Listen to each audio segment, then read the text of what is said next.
निरासन के जीवन में खुशियाली छायो। अंधकार जगत में ज्योति उदायल, निरासन के जीवन में खुशियाली छायल। जौने व्यक्ति यीशु ज्योति पछाई, ओकर सारा पाप क्षमा हुई। जौने व्यक्ति यीशु ज्योति पछाई, ओकर सारा पाप क्षमा हुई। हमार पाप के दागे मेटैन, हमार मान यीशुका।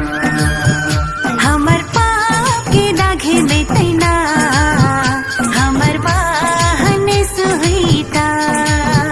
हमार पाप के दागे मेटैन, हमार मान यीशुका।